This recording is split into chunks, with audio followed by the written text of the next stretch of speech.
Salut à tous, aujourd'hui vous allez entendre un témoignage choc. Celui d'un ancien faux prophète, plongé dans le monde occulte, qui faisait des voyages astraux dans le royaume des eaux.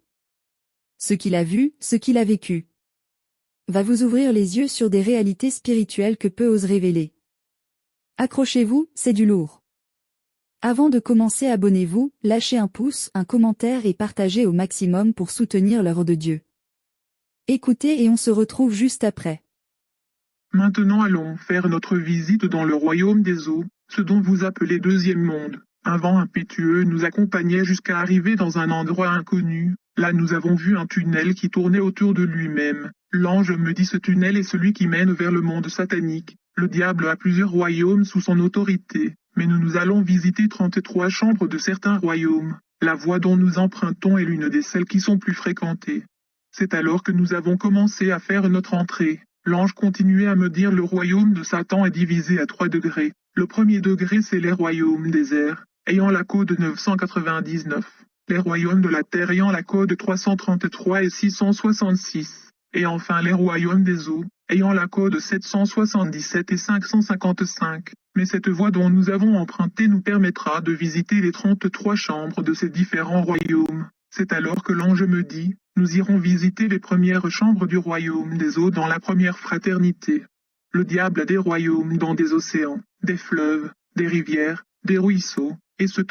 Ce sont des royaumes parallèles. Tu découvriras un monde sous l'eau. Les royaumes des eaux produisent l'impudicité, les adultères, et ces sirènes qui viennent de là aiment plus le sexe. Ils s'accouplent avec les gens du monde, et certaines personnes aillent chercher ces sirènes dans les eaux pour les épouser. Souvent ces sirènes portent des corps et partent dans la vie des gens pour amener des souillures. Ce sont des esprits d'impureté. Ils attaquent des gens par des désirs sexuels et des mauvaises pensées, ce qui leur sert des portes d'entrée.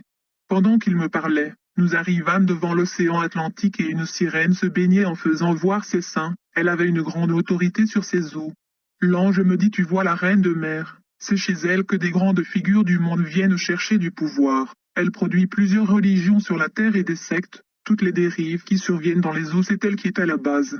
Les capitaines des gros navires prennent le pouvoir de naviguer dans l'océan chez elle. Elle oriente des bateaux de pêche, des sous-marins qui sont dans l'occultisme. Elle gère le trésor de l'eau. Elle contrôle le pouvoir des mensonges sur la terre. Il y avait des gens qui furent à son service. L'ange me dit ce sont des prisonniers qu'elle a captivés dans l'eau, ceux qui se sont noyés. Je voyais des gros bateaux qui venaient accoster. Aussi des gens qui descendaient au bord du rive et après ils commencèrent à faire des incantations. Certains d'entre eux avaient des livres. Ils répétaient des sortes de langues qui furent écrites. Le parler en langue. L'ange me dit, avertissez au monde, lorsque vous n'avez pas le don de parler en langue des anges, ne l'apprenez pas.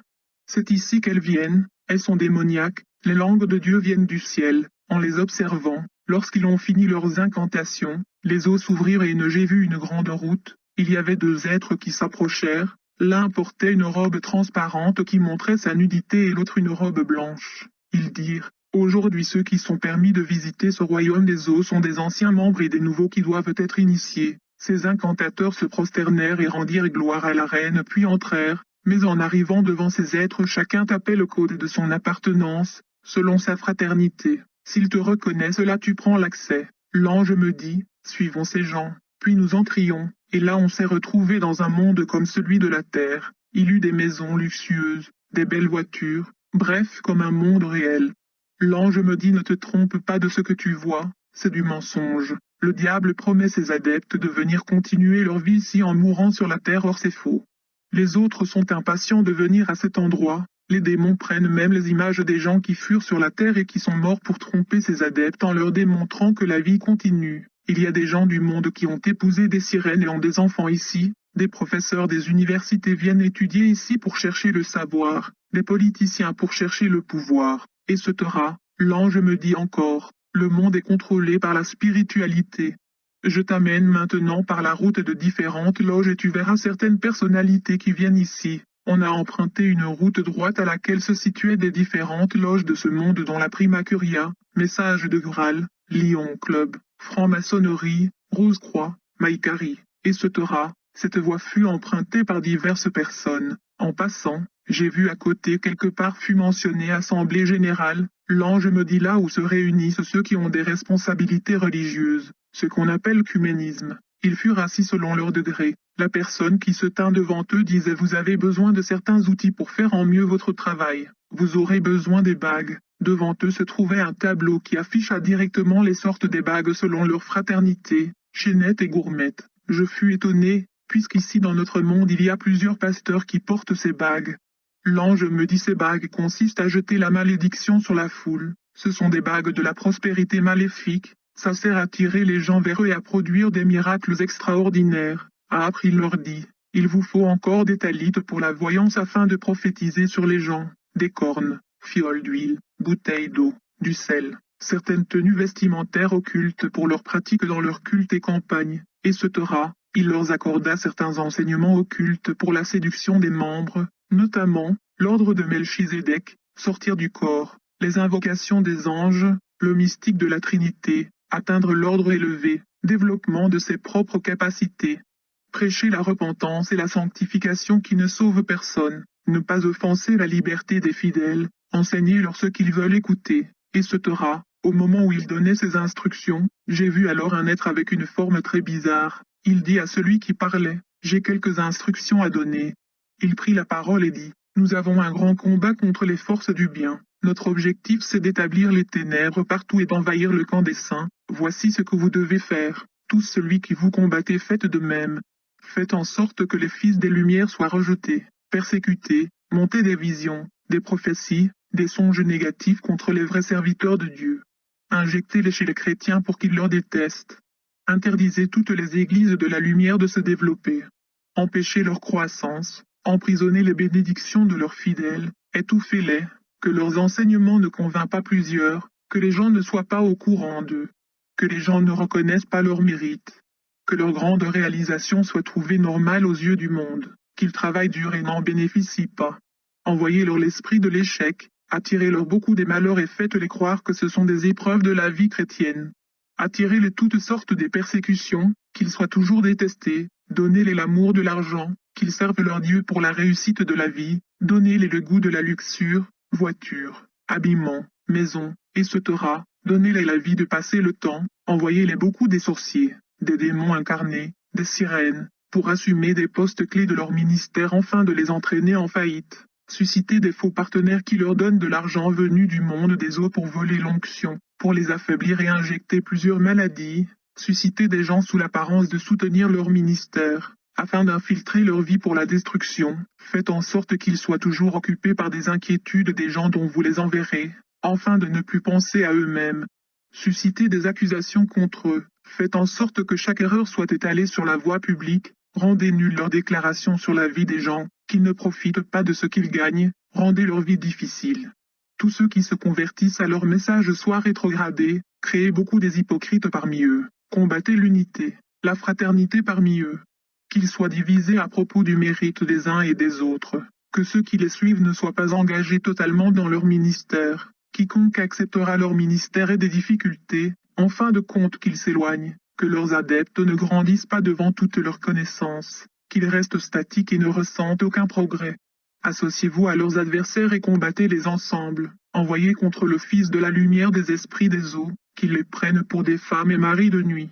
Accouplez-vous avec eux et ayez des enfants spirituels. S'il y a une bénédiction dont vous n'arrivez pas à arrêter, alors il faut la retarder. Mariage retardé, chômage prolongé, stérilité prolongée, etc. Combattez-les pour qu'ils ne respectent pas des instructions de leur Dieu. Détruisez l'éducation de leurs enfants. Faites en sorte qu'il n'ait pas de la courtoisie entre eux. Assistez à leur culte pour avoir le moyen de les combattre. Soyez toujours au courant de ce qui se passe entre eux. Écartez tous les gens qui peuvent les aider. Faites en sorte qu'ils entretuent. Envoyez-leur la puissance de la sorcellerie et des démons pour qu'ils soient possédés. Travaillez dur. Volez leurs étoiles. Il leur dit: retenez que vous triompherez au détriment de leur ministère. Vous êtes là pour propulser le monde des ténèbres. Vous savez que les fils de la lumière sont des paresseux. Ils ne supportent pas des combats prolongés. Chaque fois qu'ils vous enverraient le feu dans leurs prières, poursuivez-les dans leurs occupations. Après avoir fini sa déclaration, tous les hommes qui furent dedans l'acclamèrent et furent contents. Ils dirent ensemble: gloire à notre pouvoir, à notre royaume, à notre domination. La première personne qui présida la réunion dit: nous mettons à votre disposition toutes sortes des démons afin que quiconque suivra tous ce dont vous faites soit possédé. puis leva une épée et dit vos fidèles sont directement nos adeptes, nous vous donnons le pouvoir de les envoûter, peu importe vos bêtises ils vous acclameront toujours. À chaque fois que vous aurez besoin d'un sacrifice, prenez parmi ceux-là qui croiront en vous, nous vous enverrons des belles femmes et des beaux hommes, des différentes personnalités afin d'influencer les faibles pour leurs adhésions au sein de vos communautés. Nous soignerons toujours votre image et susciterons des gens qui vont témoigner en votre faveur. Défendez toujours votre honneur, tuez tout celui qui parlera en mal contre vous. Nous vous accordons encore le pouvoir de connaître la vie des gens pour prophétiser ce qui le dérange. Aussi le pouvoir de vivre heureux, ayez toujours une vie impressionnante. Chacun de vous aura un démon qui fera le travail à sa place pour qu'il le rende parfait. Nous vous accordons encore le pouvoir d'appréciation. Les gens seront contents de la manière dont vous ferez votre travail. Construisez des très belles églises, limitez tous les indices possibles qui peuvent vous faire dénoncer. Entraînez vos proches et vos enfants dans la voie que vous suivez. Soyez toujours des grands influenceurs partout où vous retrouvez. Respectez toujours vos rituels. À chacun selon sa tradition, il leur dit, après les instructions qui vous ont été données, maintenant commençons notre rituel de la malédiction du jour. La personne qui parlait fit appel à l'intendant, et celui-ci étendit sa main à la direction d'une porte, qui fut ouverte. Directement un être mystérieux fut son entrée avec un bassin rempli du sang humain. Il proférait des paroles là-dessus, puis il éleva ses deux mains vers le haut. En conséquence j'ai vu des milliers de sirènes apparaître. Tout le monde qui était dans ce rassemblement, chacun était censé prendre sa femme sirène pour un accouplement jusqu'à ce qu'il ait orgasme afin de prélever des semences chez les hommes comme chez les femmes. Ces semences furent mises dans le bassin contenant le sang puis on appela chaque membre pour venir renouveler son alliance. Chacun devait prêter serment de fidélité à la fraternité. La personne qui détenait le bassin du sang leur donna des instructions afin de garder le secret de la fraternité. Il y avait beaucoup de paroles maléfiques que leur disait ce démon dont je ne suis pas prêt à vous le dire. Chaque pasteur qui passait devait reconnaître à avoir vendu son âme et celle de ses fidèles. Après il devait avoir encore une autre séance des relations sexuelles entre les personnes de la même nature.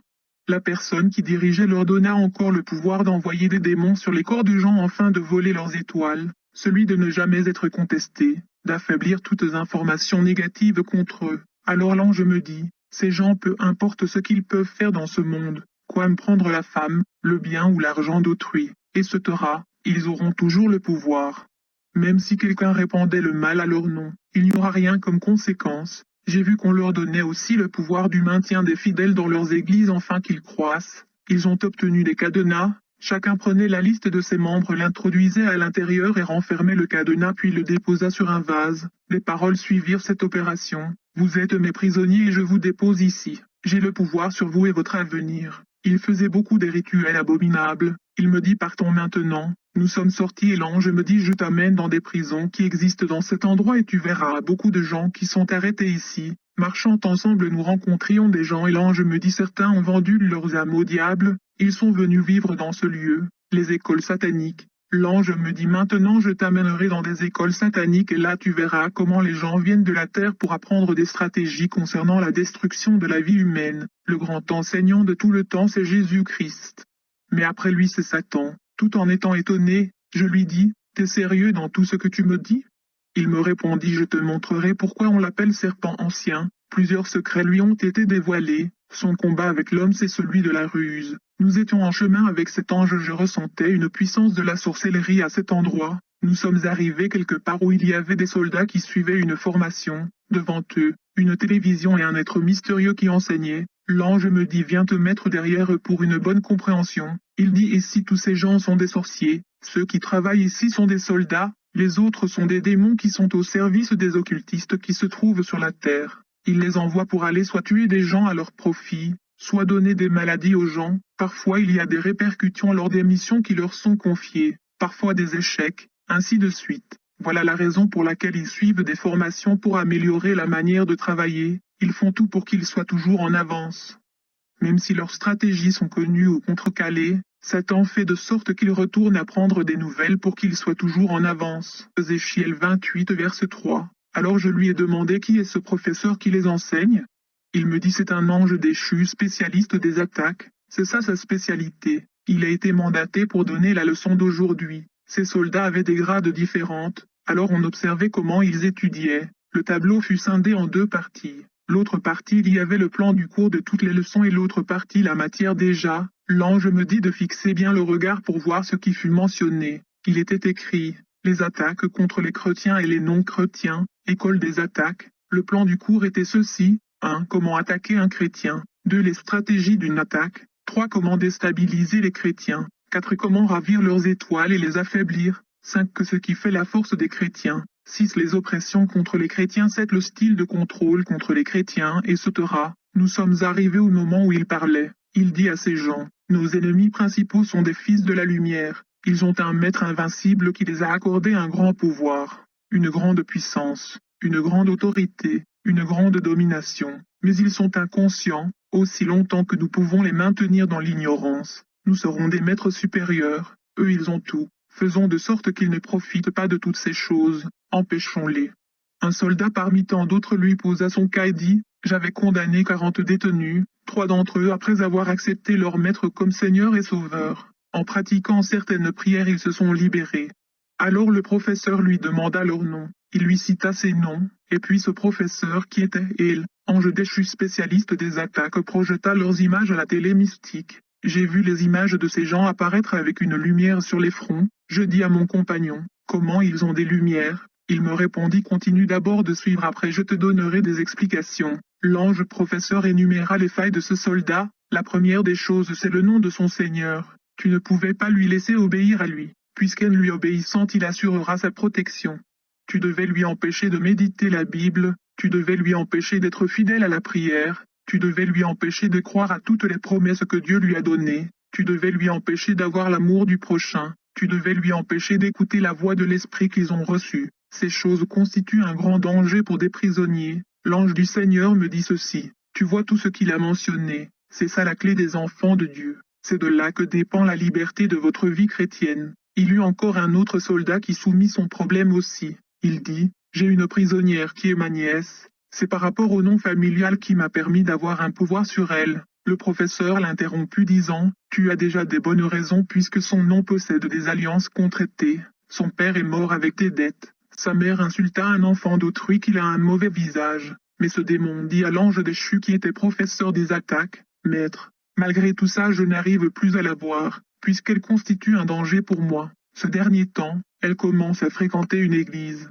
Sur la demande du professeur on projeta son image et on le vit partir à l'église. Ils dirent: faisons par tout le moyen de lui séparer de cette église parce que de là viendra sa délivrance. La cible principale c'est maintenant le pasteur et l'église. L'ange déchu leur dit: on doit donner à cette sœur des mauvaises visions contre cette église. Préparons 6 songes que nous allons donner à cette sœur contre ce pasteur et communiquons-les chez la fille. Suscitons encore des gens parmi les proches de la fille avec des mêmes songes, afin de créer une confusion. Envoûtons aussi des faibles prophètes pour qu'ils prennent des visions négatives. Créons des problèmes entre eux au sein de l'Église, voire même dans ses offrandes à chaque fois qu'elle la présente. En voyant toutes ces choses, elle sera confuse et abandonnera l'assemblée. Cette proposition plut à tous et ils acclamèrent l'ange déchu disant qu'il est très sage. Tout le monde commença à poser son cas. L'autre dit: je travaille quelque part. Mon collègue a obtenu une promotion. Étant jaloux, je lui ai donné une maladie qui devait être incurable. La société a tout fait mais en vain. Un jour, alors qu'il fut renvoyé de l'hôpital, une amie de sa femme lui a rendu visite à la maison et lui montra un pasteur. Après des séances de prière, il obtint sa guérison et fut rétabli à son poste de travail. Alors je suis déçu. L'ange déchu lui dit: on doit poursuivre tous ceux qui ont interféré à ce problème. On commença par la dame, le pasteur, etc. Comme le nom du pasteur fut inconnu, on projeta son image et l'ange déchu lui dit: on doit étudier 2 choses, ses côtés forts et faibles. Parmi ses côtés forts, il avait une vie de prière intense, l'amour des gens, une vie de la sanctification, etc. Ses côtés faibles, il ne supporte pas la bénédiction des autres, il parle facilement le mal des autres, il aime manger chez les gens, s'attacher à des filles. Il ne refuse rien de tout ce qu'on lui propose. L'ange déchu dit: pour lui vaincre, il faudrait d'abord fragiliser sa vie des prières. Suscitons quelqu'un de notre camp qui est dans son église pour qu'il prépare la nourriture. Dès que le pasteur mangera, nous allons affaiblir sa connaissance, lui diminuer l'appétit de la méditation. Il y aura encore quelqu'un qui lui présentera une offrande. Après nous allons le conduire pour acheter un vêtement chez l'un de nous et enfin lorsqu'il portera cet habit désormais nous serons logés en lui. Je fus tellement étonné disant: donc c'est de telle manière que les satanistes agissent.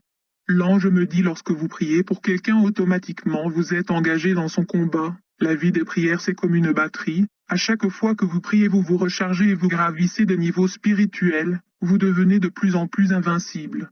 Dis à l'église ce dont tu es en train de voir. Dans le monde satanique, ils prennent des images des gens les étudient afin de vous faire tomber.